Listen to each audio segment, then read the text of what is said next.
www.theleaguefantasyfootball.wordpress.com. You can also find us on Instagram and Facebook at The League Podcast and on Twitter at The League Pod. All of our podcasts will be posted on SoundCloud at The League Podcast as well. Are you ready? Oh, I'm ready. Are you ready? I'm ready. Are you ready? Let's do this. Let's do this thing, man. The League Podcast. Yeah. How's it going, guys? You got J&D here with The League Podcast. You.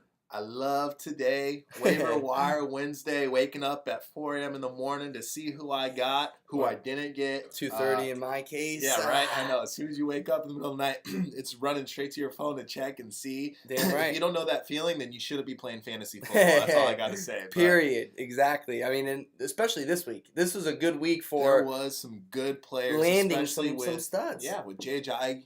Going out. Getting announced, torn ACL, out for a year. That's obviously a huge hit for people who have J.J. like yourself. Yep. My brother. Thanks. But, yeah, I'm luckily traded him away for Todd Gurley. So.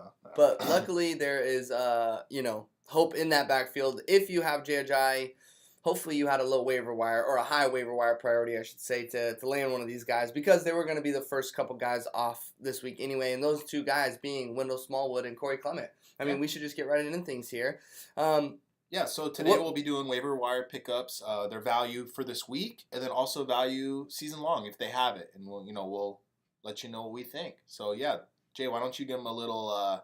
I just feel like with these two guys, it's hard to say who's going to be better, obviously, because Wendell Smallwood, he's healthier. Corey Clement didn't even play last week, though was active.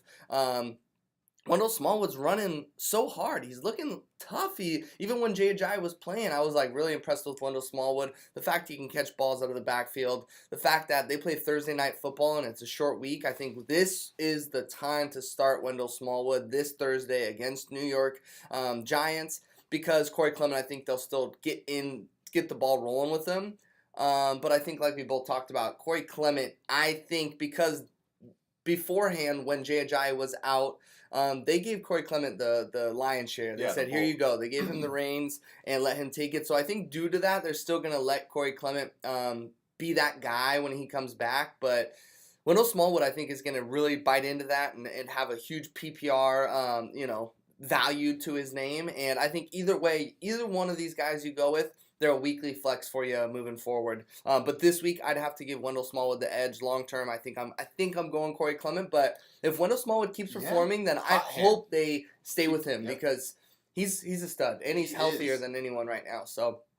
And then it's going to be interesting. I know Darren Sproles still didn't practice, but Darren Sproles is going to be right on the edge too, wanting to come back, and it scares me a little bit about their fantasy value when he does come back. It may drop because we know what we have in Darren Sproles. He's going to get touches as well when he's back. So, yeah, for sure. What do you think, though, Dill? Who's your suggestion on, let's say long-term value? Do you like Corey Clement or Wendell Smallwood? I do. I like Corey Clement long-term, but like you mentioned, if Wendell Smallwood keeps his hot hand, if he keeps performing like he has, like last week, J.J. was a starter, but Wendell Smallwood outgained him. But he does make these costly mistakes, like dropping a ball in the red zone. That was brutal. So and J.J. would have scored off that. Exactly. And Corey Clement has been clutch when it comes to scoring touchdowns and making big plays. So they do love Corey Clement, but Wendell Smallwood is making a name for himself. And I think that if he can keep up what he's doing, then he's going to be able to stay valuable in this backfield and maybe even be the lead guy. But, you just never know.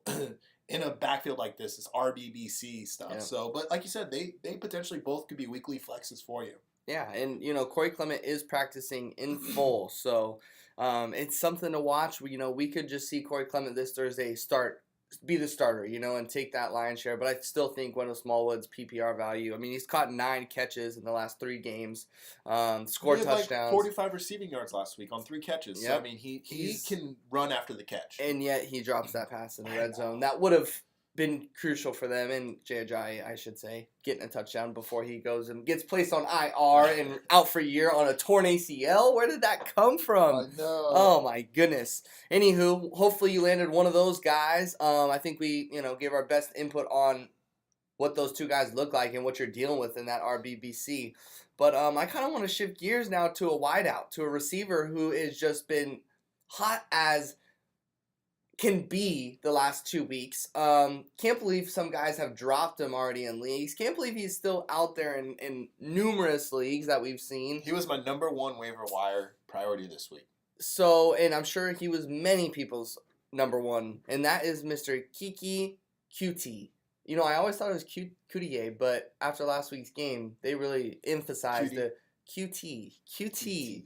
So, Kiki QT.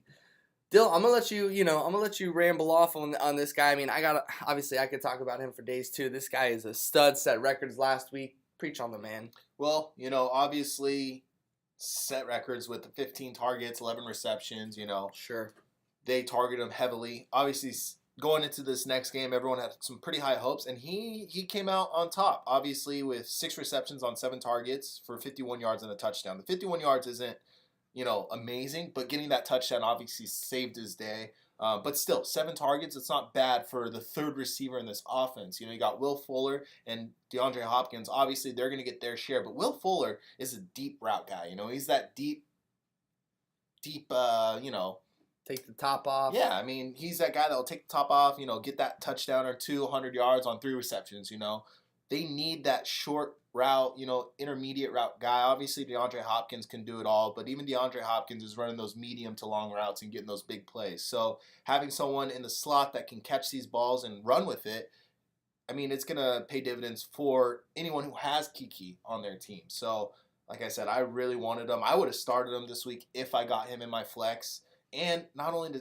mention his playoff schedule, it looks beautiful. I mean, if I have him on my roster by the end of the year, I'm starting him those last few weeks because I think that he's going to be able to get you some big points when it matters. Well, and I think he's the perfect slot receiver for them. I think he is exactly what they wanted out of Braxton Miller in the years prior to this. Mm-hmm. So I think he just fills this offense with exactly like you said, just that guy they need to get those crossing routes and whatnot. But, moving forward, he has a great playoff schedule. The next 2 weeks are tough. He plays Buffalo and Jacksonville the next 2 weeks, but that's tough on the number 1, number 2 receivers. Yep. Kiki could just about flourish in no matter who he plays because he's always going to be going up against a linebacker or that third corner or a safety. And I think he always has the edge due to his speed and his agility and his elusiveness. So I think if you have Kiki on your team, you are solid for the rest of the year knowing that you can flex him or plug him in for your bye week confidently. With a guy that you picked up in week 6 on the waiver wire, that it's crazy he's still even out there. So it's unbelievable. Grab him obviously, hopefully you woke up with him on your team this week. Let's transition to another receiver, Dill. Yep. A guy that was absolutely hot as fire to start the year on, I would say, most people's lineup starting, now all of a sudden dropped everywhere, available in most leagues everywhere. That's Mr. Deshaun Jackson going up against ATL this week. A very favorable matchup, in my opinion. He's going to score big this week. I already know it. Calling shots right now. I'm calling shots. I mean, Deshaun Jackson is a game-by-game type of guy. You obviously want to play the matchups with him. He has gotten over 112 yards in 3 out of 4 games. Over 150 yards in a game last week. He's just like, a Will Fuller, where he's going to get 3, 4, maybe 5 receptions, but he's going to get a lot of yards. He's averaging, what is it? I want to say he's averaging like 25 yards a catch right now. I mean, that's ridiculous. That's Deshaun, man. though. He goes for those chunk plays, If he can stay healthy, he'll produce for you. But I think he's done going across the middle of the field because he's been lit up so many destroyed. times that all he does are these deep routes, and that's why I think that goes to show why he's averaging almost 30 yards a catch. And then what they do is, he's obviously taking these long routes that they start cheating and they start playing back, and then he does a comeback or he does a quick stop or whatever it may be, and that's how he also So, and not only to mention, he's from Long Beach, so representing California, Southern California, I love it, man. So would you obviously, did you put in a waiver for I did. him He was actually my second waiver. Did you land him? I didn't. No. And this is a guy you would definitely start this week. I would have started him this week in my flex, even a bye week fill-in if I needed to. But season long, it's tough to say. Chris Godwin has looked good. He made some costly drops last game, and they took him out. Adam Humphries came in and played a lot of snaps. He was consistent. That guy's a possession monster. He's like a Cole Beasley, So I'm not sure what's going to happen with him. So I think that Deshaun Jackson is that number 2 receiver in this offense behind Mike Evans. But, there's going to be Chris Godwin games. There's going to be Deshaun Jackson games. I think this is a Deshaun Jackson game going over the top, get you a touchdown. Well, let's hope it's not a Mike Evans game because I'm playing against him this week. I would love if Deshaun is that guy, but let's say Deshaun isn't that guy and he ends up having a very bad week, 5 points or less. You going sending him right back to the waiver wire? Depends on my situation.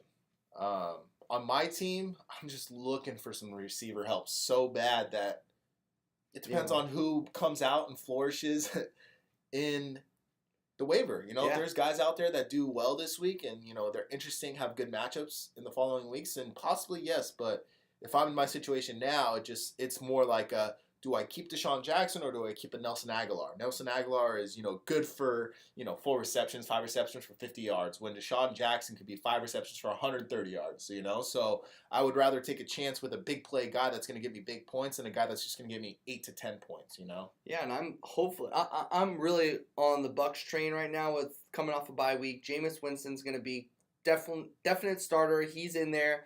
Ronald Jones hopefully going to be in there and really starting. Ronald Jones probably on a lot of waiver wires as well, or was on a lot of waiver wires. If he's still out there, you might as well take a shot and grab him and just watch what he can do this weekend, because I have a feeling he's going to be that starter. I think we've both read that, Jameis Winston is going to be the starter and they're really going to give Ronald Jones the reins and let him try and do his thing.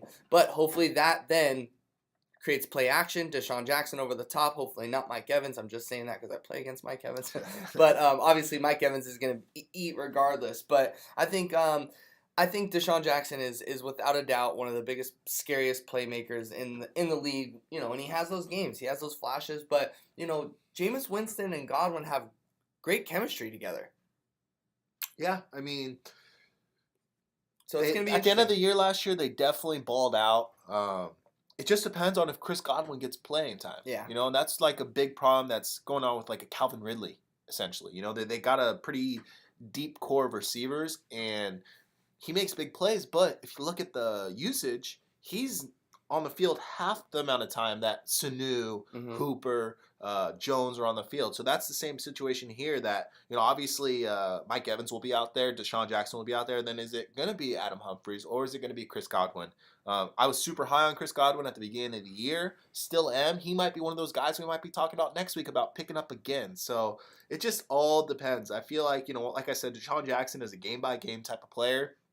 And if he stays healthy, he's going to make you plays, but there's going to be those weeks where he gets you 6-7 points like he did a couple weeks ago. So, but this week, deploy him. Yeah, definitely. Let the leashes unleashed. Let him out. Let the dogs loose. Let the dogs out. Let the dogs out? Since you didn't get Deshaun Jackson, I know you did land this next guy. So is this your waiver wire number 3? This was number 3 This was for pick me. number 3. Yep. 2 guys. Kiki went. Deshaun went. Landed this man right here. Who I'm coming out of Chicago. Yep. Talk I'm to super him. excited about Taylor Gabriel. Obviously, the Bears had a lot of confidence in him coming into the season, signing him to a 4-year, $26 million deal. I think that's a pretty solid contract for a slot guy like Gabriel who, he had big plays in Atlanta, but I feel like he never got the opportunity to shine out in Atlanta full time. So him coming to Chicago, obviously they signed Allen Robinson for the short term, a 1-year deal, prove-it deal. But they have Taylor Gabriel as a long-term guy. They have big plans for him in this offense. So Matt Nagy coming from the Chiefs program, I'm hoping that this is wishful thinking, but even last week they showed that they wanted to get him involved and really use him. So I'm hoping that they're going to try to start using him a little bit like a Tyreek Hill. Obviously he's not as good as Tyreek Hill, but he's got that speed. He can burn people, If they get the ball in his hands and he gets running, he can make plays. So in my opinion, I think that he's definitely a long-term guy for the year. Definitely a tough matchup this week against Miami, but they've also been prone to give up big plays. They sure have. So I can definitely see Taylor Gabriel, having another big week, and he's averaging 7 targets a game, which is, I love that. Opportunity is everything in the NFL, and he made the most of it last week. Getting 104 yards, 2 touchdowns. I think it was like 10 targets for 7 catches. Big thing about him though is his schedule. The schedule for the rest of the year is pretty tough. I think Allen Robinson will draw that number one corner though, and it'll kind of guide, same situation as Kiki, Yeah. He's going to get attention in other spots, and you got Tariq Cohen, and he's also someone that's going to be a lot of eyes on him, mind you, just to touch on Tariq Cohen really quick, he out-touched Jordan Howard last week. He was on the field more than Jordan Howard last week. That's going to be interesting to watch moving forward when Jordan Howard, as an owner of Jordan Howard. That's what I mean. Someone you drafted in the second round, who in our league is a keeper. Yeah, and I drafted him in the second round in our CTE league, so it's just scary to see too. And this is exactly, if you listen to our podcast from off season, we called Tariq Cohen. Matt Nagy is created Tyreek Hill in my opinion, and to have Tariq Cohen, who's a complete mirror of a Tyreek Hill cheetah. I feel like that. I knew that it was only a matter of time before they let the human joystick just do what he does. So I just think that Tariq Cohen. I know it's a bit off subject, but he's someone that you, in my opinion, should go trade for. And I know he's coming off an almost 30-point game, so it might be hard to get. But mind you, he's had a bad year up to this point, and I think he's just going to flourish moving forward. So that might be a little bit of trade action you might want to go get. Definitely, man. I mean, if you can get him, get him. It's just someone like Bowen Arley. He's impossible to trade. He's going to want Todd Gurley for Tariq Cohen. So good luck. But really quick on back to the Bears, they still have Anthony Miller out as well. So with that being said, I feel like as soon as Anthony Miller went out, Taylor Gabriel was able to flourish and actually get what he deserves in this offense. So when he comes back, though, is this a guy, Taylor Gabriel, that you're going to be able to rely on until Anthony Miller comes back? I think he's season long. I think that he's proven that he's better than Anthony Miller. Anthony Miller, when he was healthy, didn't do anything. Got a touchdown. Take it easy on the guy. Yeah, he didn't really do much. But the way that they used Taylor Gabriel last week or 2 weeks ago before their bye, I see them really heavily involving him in this offense. I don't see them going away from him. He's obviously they're looking for playmakers on that offense. They're obviously to surround Mitch Trubisky to be as successful as possible. And I think that Taylor Gabriel is one of those guys. Like I said, obviously they signed him to a 4-year deal, so they plan on having him the entire time that Mitch Trubisky's there. He's got 4 more years on his contract, so they're trying to build that chemistry between the two of them that, 2, 3, 4 years down the road, they're going to have this type of connection like no other. Yep. So if Taylor Gabriel didn't get picked up in your league, highly suggest going and grabbing him right this second and, deploying him, possibly this week if you need him. I mean, like I said, it's kind of a tougher matchup against Miami, who's been pretty good. But at the same time, he's a slot receiver, and they've given up some big plays.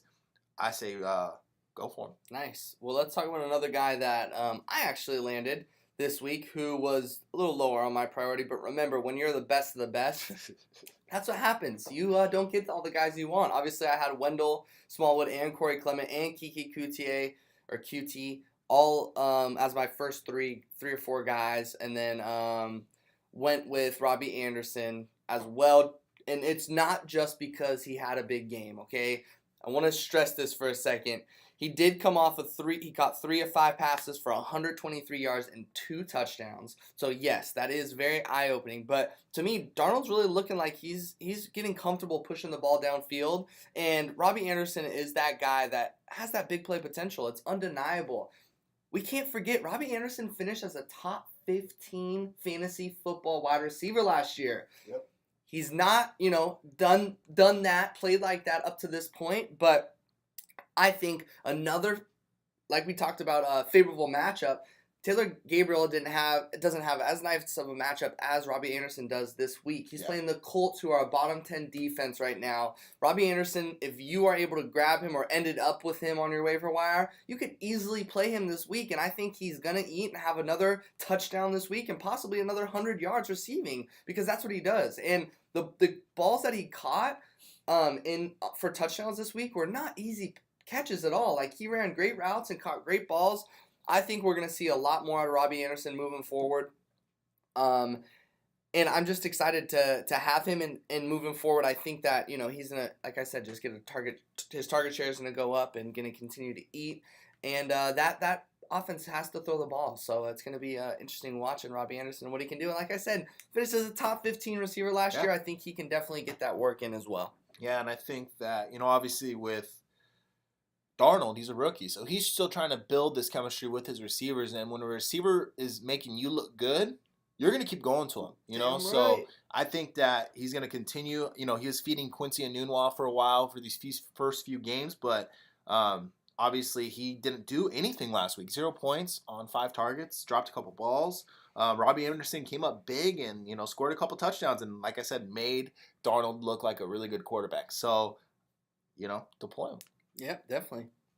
Dill, you have another guy you want to Well, talk yeah, about? I just have Jameis Winston, who we already kind of touched based on. So, you know, if he's out there and you need a quarterback this week, great matchup against Atlanta. And, you know, for the rest of the year, it's a nice schedule. So, Nice. let's I talk have about your boy. your boy. Which one? DJ. Well, so I didn't want you to read my notes over here, eyeing me. So I was gonna throw little secrets out here for you guys to watch out for. 2 guys, honestly, in the Panthers offense. These guys are not waiver wire pickups this week. I want to watch them because these guys both have, I think, the same appeal to me. So I really want to see who has the edge. And that's coming out of the Panthers offense. 2 young bucks. You got a rookie DJ Moore and a 1-year pro Curtis Samuel. Curtis Samuel scored a touchdown last week. Both guys, DJ Moore and Curtis Samuel, both had 4 targets. DJ Moore actually caught 100% of his targets for 50 yards, 49 actually. And Curtis Samuel caught 2 of 4 targets for 37 yards and a touchdown. That Curtis Samuel caught this touchdown, it was a screen pass, and Devin Funchess laid out Janoris Jenkins, like flat-backed him. And then Curtis Samuel, though, broke multiple tackles, jukes, went out of it, and scored a touchdown. So Curtis Samuel definitely, from last year even, has flashes. And Dangerous with the ball in his hand. so dangerous with the ball in his hand, but so is DJ Moore. That guy gets his ball in his hand. He is getting positive yards. They even gave him a 1 rush for 18 yards for DJ Moore.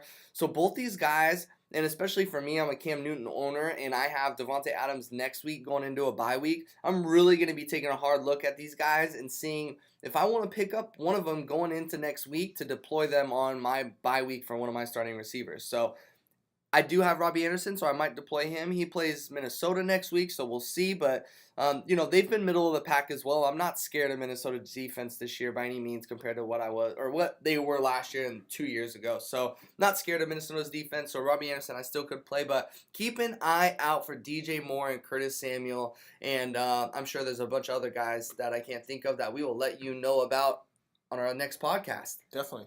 And then moving forward, we're going to be talking about all the Week 6 matchups and what our starts are, our sits are, who's going to blow up, sleepers, all that good stuff. Dylan, obviously, we are on Twitter actively like crazy on Sundays, replying to everybody. And that's what we do. That's what we do. So Breed champions. get with it. Get with the program. It's a blast, At Dylan. the League Podcast. Always Great job. a pleasure. www.theleaguefantasyfootball.wordpress.com. You can also find us on Instagram and Facebook at The League Podcast and on Twitter at The League Pod. All of our podcasts will be posted on SoundCloud at The League Podcast as well. What did I do? What did I do? The league, huh?